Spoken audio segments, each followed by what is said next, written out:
Good afternoon, and welcome to my presentation for the hitch-mounted crane system for a Jeep hardtop removal, presented by myself, NASAWALL. So first we'll discuss my Gantt chart. Design began back in September of last year, late August, early September. Design process took about 8 weeks to complete. During that time, I also drove the entire project in NX. I also sourced my parts on McMaster car that I would need to purchase, and then spent a few weeks creating the proposal and finalizing the drawings for the proposal due back in December. So then you'll see a couple week break from week 14 to 21. This was due to winter break. Everything was pretty much on pause, and I had everything set up to give me time to enjoy our break. So coming back from break, took a couple weeks to get back into the mode, and began purchasing parts that would be required for this project on week 22. We'll discuss that on the next slides.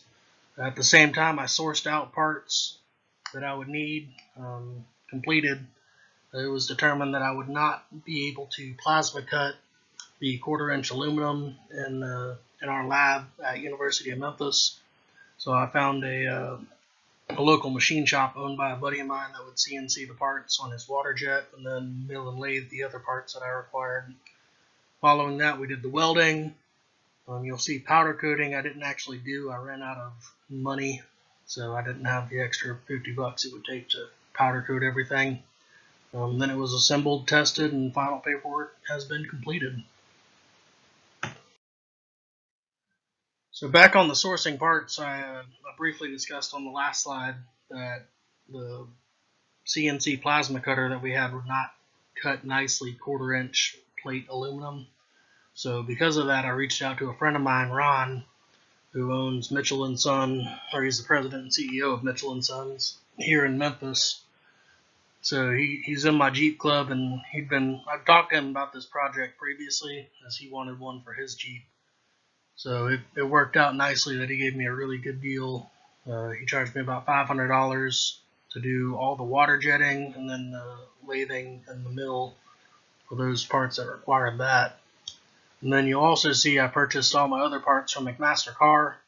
So we got the hand winch and the rope for the hoist, the nylon spacers, that was a pack of 5 I needed, and then we got the oil embedded flange sleeve for the rotation assembly, along with the mounted pulley and then the quick release pins.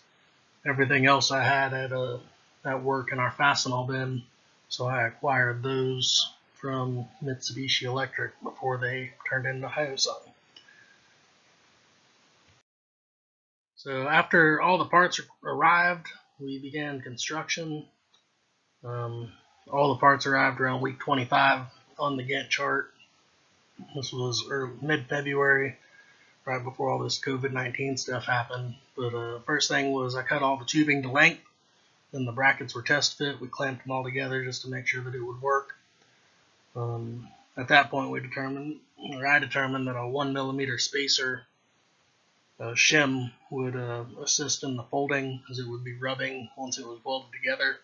So thankfully in the very beginning we caught that and added that spacer in there and got everything TIG welded together. It took about 4 hours altogether to TIG the brackets on. We had a total of 8 brackets, 12 brackets, I stand corrected, including the hinge assembly on the top boom. So it went together pretty easy, and I had a buddy of mine at work help me weld those together, and that went great. So then we went to the test assembly. After everything had been welded together, I determined there was a little bit too much play in the hole tolerance that I had designed into the project. So I did 13/16 holes to allow a little bit of room for the 3/4 pins and bolts that we were using. But when you had the 13/16 hole in the bracket and 13/16 hole in the tubing, that allowed for up to a 1/4 inch of play, which proved to be too much during the process. So it allowed too much flex. So to fix that, I drilled out the hole to 1.5 inches and added a 1.5 inch bushing that had an exact 3/4 hole in the middle of it, a nylon bushing. So once I got those put in, everything fit together like a dream, and it was significantly tighter. Here in this picture, you can see we borrowed a employee's vehicle that had a tow hitch, and I hung off it while it was installed in that, and it held my 235-pound self. And with my the hardtop only weighing about 120, 125 pounds, if it'll hold me, it'll hold that hardtop easily. So at that point, we went to the test or project completion phase. So this is it installed on a 2015 Wrangler Unlimited. As you can see, it just has a standard wheel and tire package, and there is plenty of room for oversized tires like are on most Jeeps these days. I did run into a problem with the rear door. It was in the way, but those are very easily removed on most Jeeps. You just lift them off. For this example, I had had my beautiful assistant, a 6-year-old daughter, holding the door open, and kept that out of the way so I could wiggle the hardtop out and around to rotate around.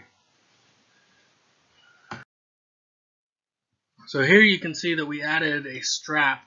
This was because during the rotation we found a little bit of excess play.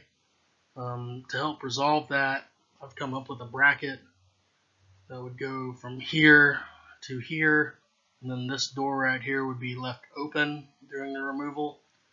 And with that bracket there, we would not need this. It would pretty much be a copy of this, put out a 30-60 triangle. So you'd have your 60-degree angle right here and your 30-degree angle up here.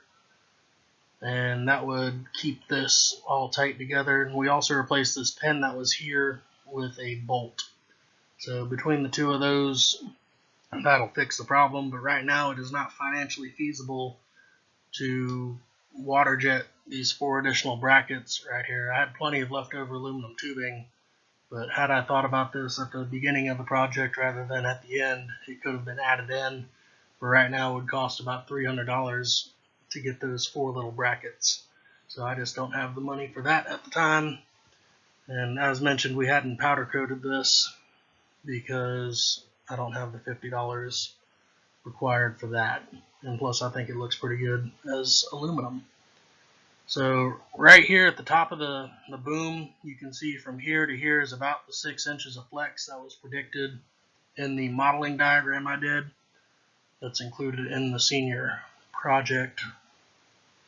And yeah, it worked great. So the rotation assembly spun around really easy.